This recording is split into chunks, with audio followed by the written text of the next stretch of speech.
Saudara-saudara kekasih Kristus, izinkan saya menyapa saudara dengan sapaan damai sejahtera.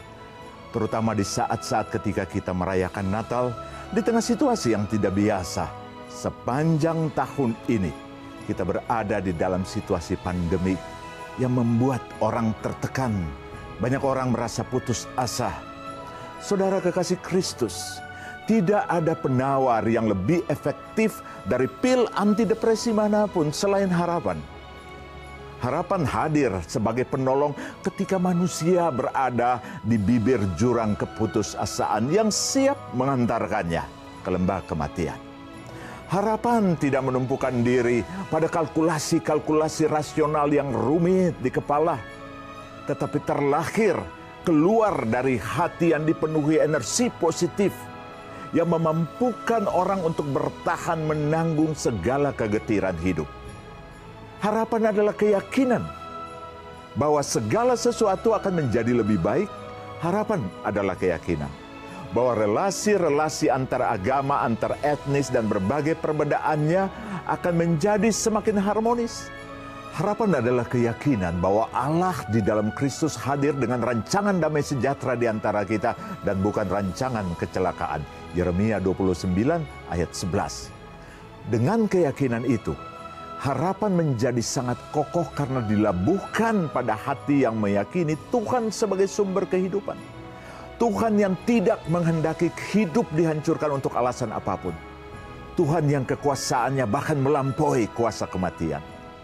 Keyakinan pada rancangan damai sejahtera Allah akan menjangkarkan harapan kita pada hati yang selalu bersyukur. Kita bersyukur karena apa yang kita miliki, bukan pada apa yang kita ingini atau apa yang hilang pada kita saat ini. Kita bersyukur karena kita memiliki kehidupan yang bermakna dalam relasi kita dengan orang lain, dalam relasi kita dengan semesta.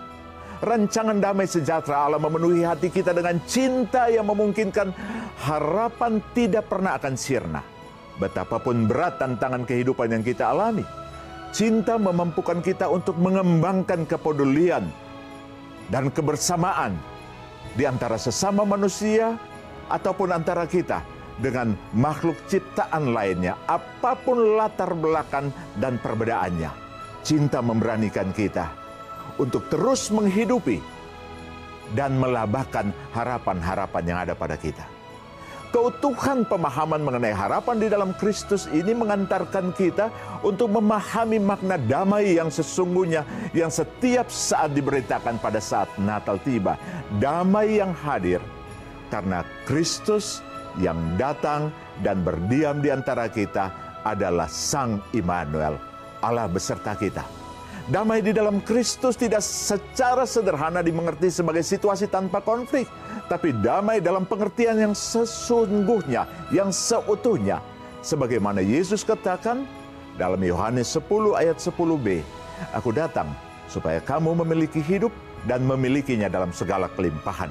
Inilah damai dalam pengertian shalom, hidup dalam keutuhan sepenuhnya, dalam kepenuhan, harmoni antar seluruh ciptaan.